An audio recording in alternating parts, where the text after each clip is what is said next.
be difficult for people to prove intellectual inferiority. That's why even in our textbooks in school, they don't like to teach our children about black inventions. Because even greater than our African history are our American inventions. Because from nowhere, you're coming up with things that revolutionize the American social and economic order. Well, basically, there is a proverb that says that the only thing that peoples of European descent ever created was the patent office, because they stole everybody else's ideas and put their name on it.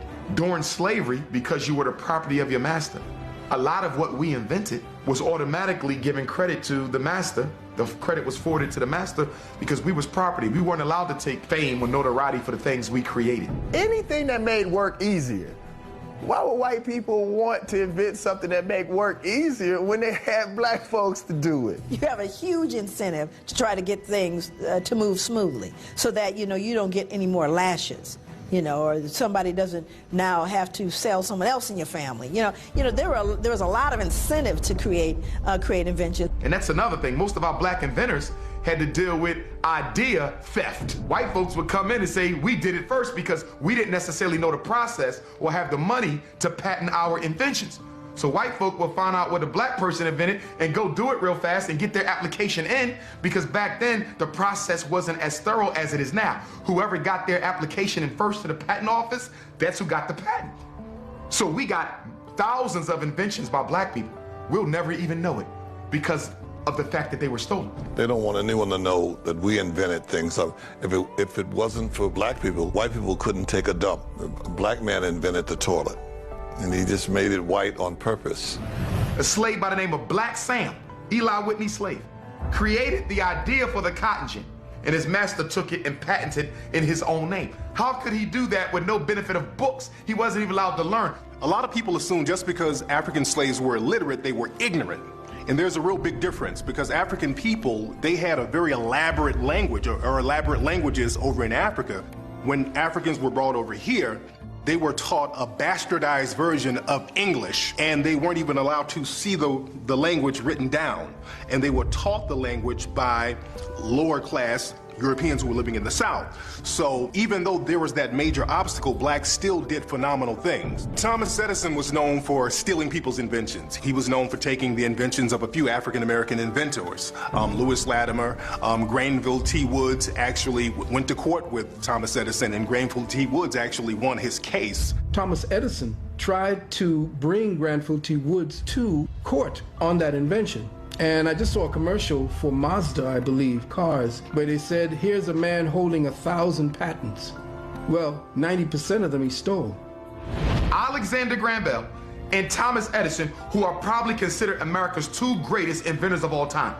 But guess who was designing their blueprints for the patent application? A black man. Now let's think about this for a minute. If you invent something, why do you need me to do the blueprints for the patent application? If it's your idea, how in the hell can I do the blueprints for it? You can't do the blueprints for my idea. I have to do them. So if Latimer is doing the blueprints, if he is your chief draftsman, and he's doing your blueprints for your patent application, Alexander Graham Bell, did you invent the telephone, or did Lewis Latimer invent the telephone? Thomas Edison had a whole troop of people that was in his sweatshop, and depending on the invention, he would hand it over to that particular department and tell them, see what it is that does, and then do something a little different, and we'll patent that. And when he took Granville T. Woods' information and tried to make it his own, the court said no. The watermelon and black people stereotype, that came and that was popularized by Thomas Edison. Around 1890, Thomas Edison put together this Nickelodeon reel. There were these African-American men who were joking around, shucking and jiving and kind of mugging for the camera, and they were eating watermelon. And Edison filmed this, put this out, and the general public saw this, and they said, okay, African-American people must really love watermelon. And right after that film came out, thousands of postcards and all types of memorabilia flooded the market of African-American people eating watermelon. So that watermelon stereotype was popularized by Thomas Edison. A lot of people don't know there's an African-American male who is significant, has patents on the first major computer chips that made computers operate Other inventors that we don't know about, essentially, who they call the father of the internet, was Philip Emeagwali, a Nigerian man who essentially created the connection for quantum bits of information so that multiple computers could actually communicate with one another. During slavery, and this is well documented by white people, many of the masters, when they were sick, did not call for the physician. They called for the big mama on the plantation. And she would come with her medicine bag that didn't have alcohol and rum. It had all types of things that she made from the herbs that she had planted. Some of them said, I don't want the doctor. Bring me the witch doctor, that voodoo woman who I own. Africans took what they brought from Africa, which would be a ground hockey, and all they did apply the game to ice. When the British were fighting the United States, there were African slaves or former slaves assisting the British in fighting the U.S. When the U.S. won and the Britons lost, many of the African Americans were sent to British colonies in West Africa, and many of the African Americans were sent into Nova Scotia, Canada, and they formed what we now know as hockey. They started to play this new game called hockey, which was something that Africans were doing in Africa. In ancient Kemet, there was a form of field hockey that they were playing, and they went into Canada and they created what we now know as hockey, and there were actually black Canadian hockey teams in the early sport of hockey that a lot of people don't know about. And there's a great book about that called Black Ice that talks about the early inventors of hockey who were men of African descent. The baddest cowboy, black or white. This man was so bad that they called him the Invincible One. Just to say that there was nobody badder than this man in the West, and that's been co-signed. The brother's name was Bass Reeves. Now, Bass Reeves was a former slave who pretty much beat up on his master to get away. When we think of runaway African slaves, we always think of the Africans sneaking away in the middle of the night, hiding, ducking and dodging behind trees, hiding in bushes, hiding in rivers. Bass Reeves decided he was not going to be a slave anymore, and not only was he not going to be a slave, he told his master, I'm going to beat you up before I leave. So he beat up his master, escaped and got away and went into Oklahoma, which was like an outlaw territory. So he actually got away and became very prominent in the Old West. When they began to open up the Oklahoma territory, they needed to recruit people. And they recruited him because he knew the Creek language, he knew the Muskogee, he knew how to speak the Seminole language. He knew all of the natives of the area, and he sat with them to learn about their traditions. The real life of this black man, Bass Reeves, became the mythic legends of Hollywood white cowboys. He brought in 3,000, count them, 3,000 bad guys. I'm talking about the worst murderers. He got 3,000 of them, killed 14. All of who the Lone Ranger became when you saw him on TV was actually the life of Bass Reeves. African people, in many ways, the Underground Railroad established African people moving west and establishing places to be able to protect them. And so in the study and the research of the Underground Railroad, you will find that there are African-American communities that were established and have been there from before people can actually talk about it historically. Many people don't realize that African-American people founded and settled many cities around the country. Buffalo, New York was founded by a black man. They called him Black Joe Hodges. Many African-American people had a less volatile relationship with the Native Americans. A lot of the European settlers, they were beefing with the Native Americans.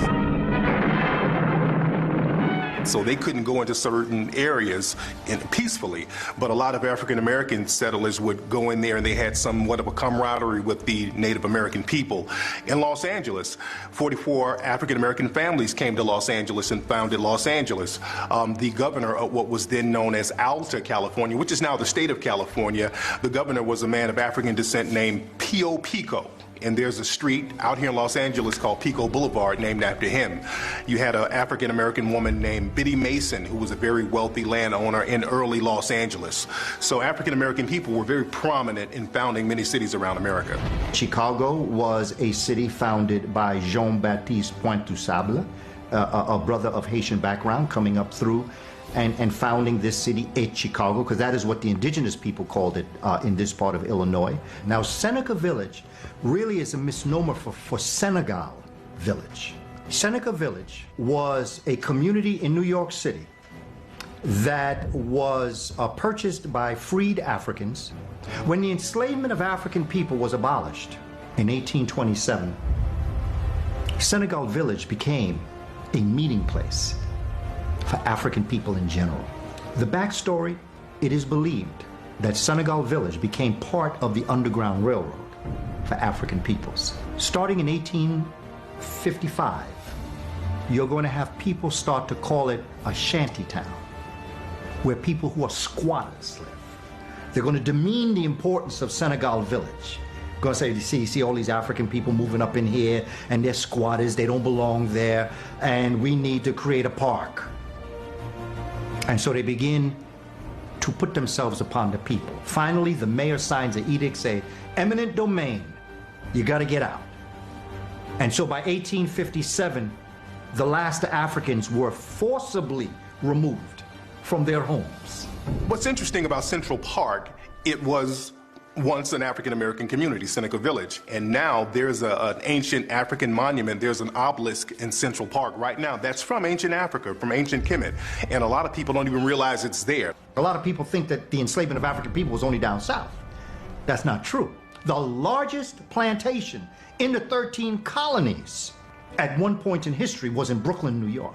And you know that area down there, down by Battery Park, where they used to bring the ships into that area, the port.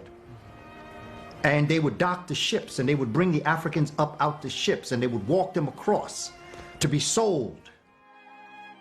However, what they did was, because they couldn't sell all of them, they used to put them in different prisons along this particular path.